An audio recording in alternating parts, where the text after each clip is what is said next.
see it's from the book that's falling apart, but I'm going to use the original recipe, so it should come out perfectly correct.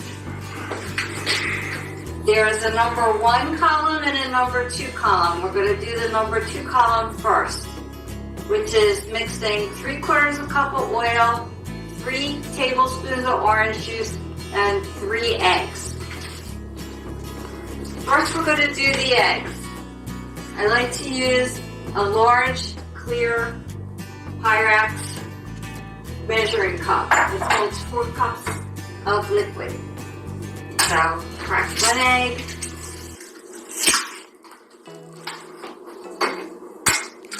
2 eggs. 3 eggs. Now I'm going to use a large fork and mix up the eggs. 6 hours later. 2,000 years later. Now I'm going to add orange juice. 3 tablespoons of orange juice. This is a 1 tablespoon measure.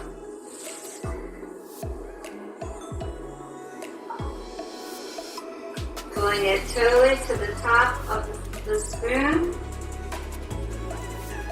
Doing it over the sink so I don't make a mess.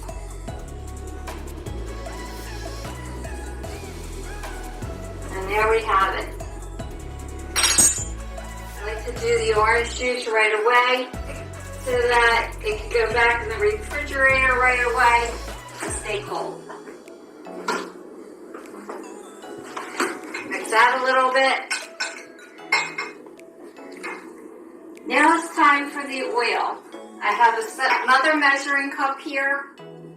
This is a 3/4 cup that I'm going to measure in a 1 cup Pyrex container. Make sure that I get it up to 3/4 cup, and again, I will do it over the sink.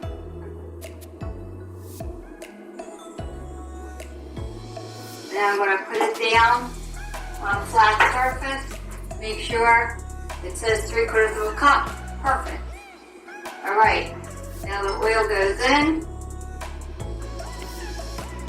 This will be washed later. And the oil can be put out of my way.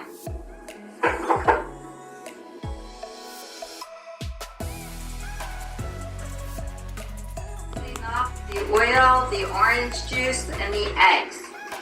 Looks pretty uniform. So that's number 2. Then we go to number 1, 4 cups of flour. So let's do that part first. 4 cups of flour. Here's my flour. I have my sugar ready. Everything's ready. Baking powder right here. So this is the dry ingredients all going to be sifted together before they land in the container that I'm going to be using. So I have 1 cup measuring cup.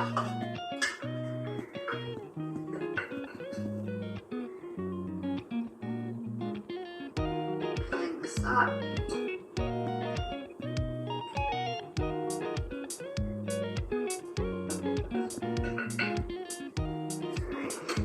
Let's get in this cup here.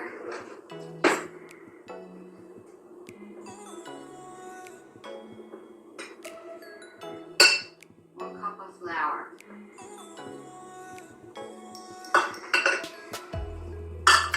Okay, now I'm going to sift it all over the bottom of this large bowl. I'm going to do it 3 more times. Down in here, that's 4 cups, and as you can see, it's like a powdery, uniform consistency. Now we're just going to add a little bit of the baking powder.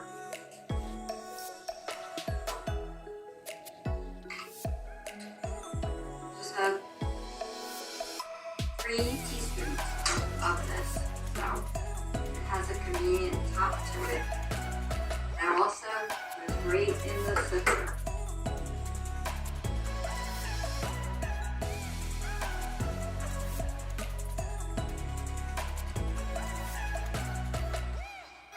Measure it up. Make sure it all goes in there. Stir it around.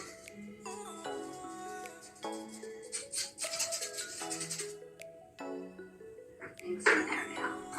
Okay, so next we're going to do the salt, which is 1/8 of a teaspoon. Ready for an even smaller amount of salt. Just using this tiny little measure, it's 1/8 of a teaspoon. I still like to make sure that it's exact. Pour it in, shake it around. It goes all over. Anything that doesn't go through, don't push it through if it's very difficult to get through. All right, and our last thing that we're measuring is the sugar. We're doing 1 cup of sugar.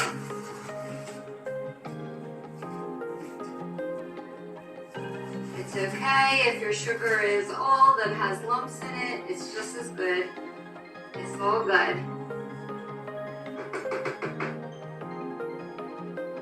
Because once it's in the sifter, it's all going to become the perfect consistency. As you take the spoon, you see lots of baby little tiny lumps, but just keep working at it. And the sifter is empty, and it's all mixed together in there. Now what you want to do is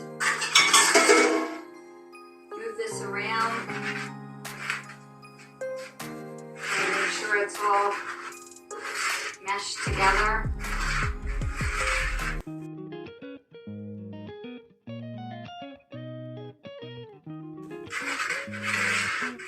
Until you have that done, you open up the center. Make like an opening in there. Push the rest out to the sides, because that's where you're going to add your liquid ingredients, right into that middle area.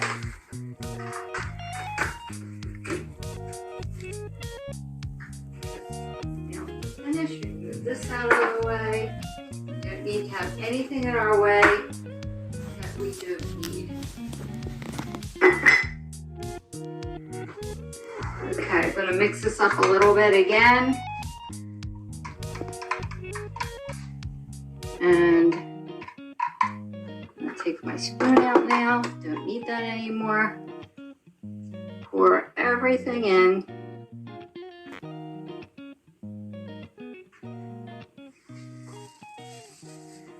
Okay, so it says to use a fork, and I like to use the big fork. And you mix it, going around, adding a little bit more each time of the dry ingredients to the wet ingredients.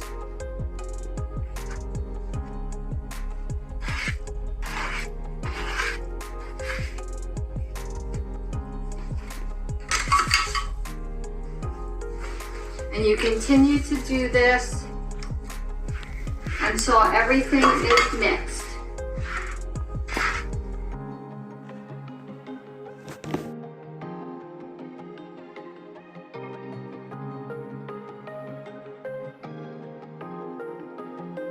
You can see after I've spent about 5, 6, 7 minutes mashing this together with the fork, it's pretty uniform. There's like little round chunks of this pretty much throughout, not so many little crumbs, and you want to make sure there's no white flour left anywhere. So when it looks kind of like this, it's ready for you to pick it up with your hands and mold it together. Now, If I do it and it's not sticking together and starts to fall apart on me, I know it needs a little more liquid. If it's too greasy in my hands, I need to add a little more flour to it. So let's see how this batch works.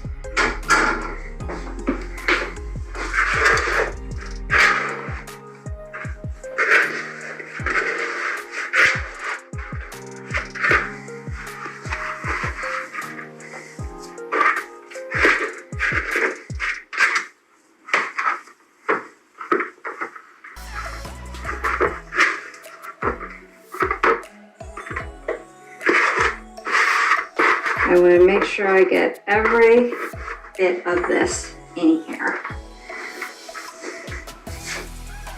I have this nice big mound, and I'm going to work with it for a while to make sure that it's not crumbly in some parts. It needs to be pretty uniform throughout.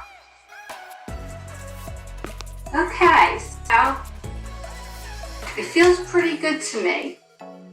It's a little bit on the wet side, but I think it still kind of has the feel of what it usually feels like to me. So I could always add more flour later. We get it too dried out. Got pretty much everything out of the bowl. Kind of looks like a brain. Heavier probably, yeah, definitely heavier than a brain. Now what I like to use is a plain grocery store bag that's used for produce because it wraps very tightly around the dough, and therefore you don't have any of the oil or orange juice leaking out into the bottom.